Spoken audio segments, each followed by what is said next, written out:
কেমন আছো বন্ধুরা? আশা করি খুব ভালো আছো। আমিও খুব ভালো আছি। আজকে তোমাদের সাথে একটা পুরনো দিনের রেসিপি শেয়ার করছি, মাছের মাথা দিয়ে বাঁধাকপি। তো দেখো আমি কী করে নিয়েছি। প্রথমেই বাঁধাকপিটাকে কুচি কুচি করে কেটে নিয়েছি, পেঁয়াজ কুচি, টমেটো কুচি, রসুন থেতো, কাঁচা লঙ্কা, আলু কেটে নিয়েছি ডুমো ডুমো করে, আর মাছের মাথাটাকে আমি আগে থেকে ভেজে রেখে দিয়েছি। এদিকে কড়াই তেল বসিয়ে দিয়েছি। তেলটা যখন গরম হয়ে গেছে আমি গোটা জিরে আর শুকনো লঙ্কা ফোড়ন দিয়ে নিয়েছি। এরপর আলুগুলোকে আমি একটু ভেজে নেব। আলুগুলো ততক্ষণ ভাজতে থাকুক। আমি এদিকে একটা মশলা রেডি করছি, সেটা হচ্ছে ধনে গুঁড়ো, জিরে গুঁড়ো, হলুদ গুঁড়ো, কাশ্মীরি লঙ্কার গুঁড়ো আর গরম মশলা। সামান্য একটু জল দিয়ে এটা একটা পেস্টের মতন করে রেখে দিচ্ছি।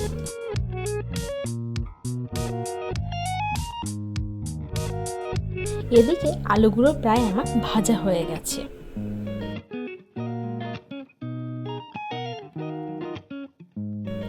পেঁয়াজ আর টমেটো যেটা আমি কুচি করে রেখেছিলাম সেটা এবার দিয়ে দেবো।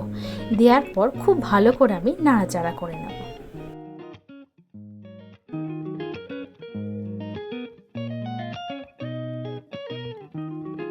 পেঁয়াজ আর টমেটো যখন একটু ভাজা ভাজা হয়ে আসবে তখন এই পর্যায়ে আমি দেবো আদা বাটা, রসুন গ্রেট করা আর কাঁচা লঙ্কা। সব কিছু দেওয়ার পর খুব ভালো করে আমি নাড়াচাড়া করে নেব। যতক্ষণ না কাঁচা গন্ধ বেরিয়ে আসে ততক্ষণ অবধি আমি এটা কিন্তু কষাতে থাকবো।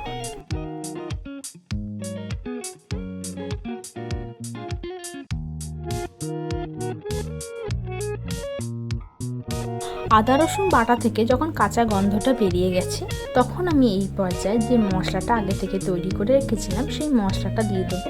আর মশলার বাটিতে কিছুটা জল দিয়ে সেটাও আমি কড়াইয়ে দিয়ে খুব ভালো করে মশলাটা আমি কষাতে লাগবো।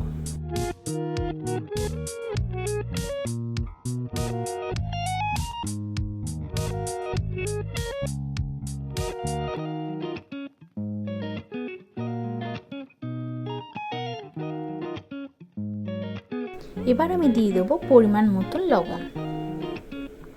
লবণটা দেওয়ার পর খুব ভালো করে আবারও মশলাটাকে কষিয়ে নেব।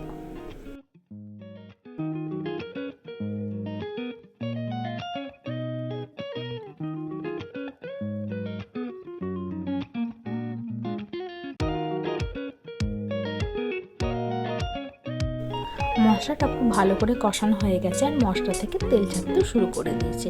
এবার এই পর্যায়ে আমি বাঁধাকপিটা দিয়ে দেবো। বাঁধাকপিটা দেওয়ার পর খুব ভালো করে আমি নাড়াচাড়া করে নেব।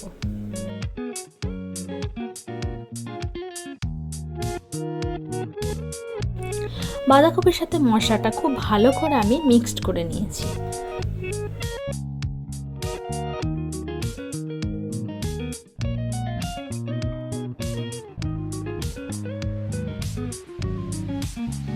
এরপর বাঁধাকপিটা সেদ্ধ যাতে হয় সেই কারণে আমি পরিমাণ মতন জল দিয়েছি সেদ্ধ হওয়ার জন্য। আমি কিন্তু বাঁধাকপিটা কাঁচা ব্যবহার করেছি, তোমরা চাইলে বাঁধাকপিটা একটু ভাপিয়ে নিতেও পারো।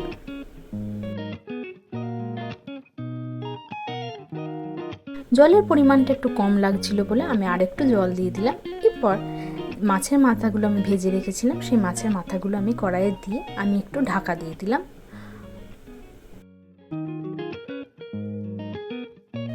এরপর কিছুক্ষণ পর ঢাকাটা খুলে আমি দেখে নেব বাঁধাকপিটা সেদ্ধ হয়ে গেছে কিনা।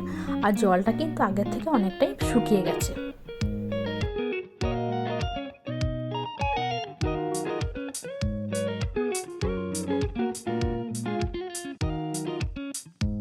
বাঁধাকপিটা খুব ভালো করে সেদ্ধ হয়ে গেছে। এবার এই পর্যায়ে আমি 1 চামচের মতন চিনি দিয়ে নিলাম। দেওয়ার পর খুব ভালো করে এটাকে মিক্সড করে নেব।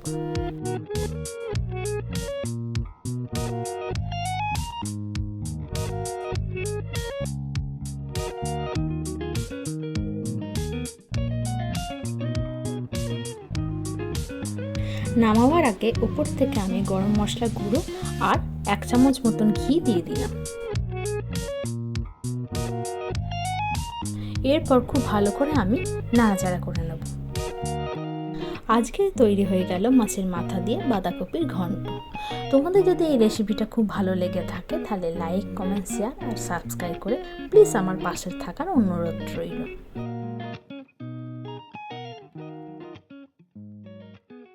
আমার পরবর্তী ভিডিও দেখার জন্য তোমাদের কাছে অনুরোধ রইল। ততক্ষণ তোমরা খুব ভালো থেকো, সুস্থ থেকো।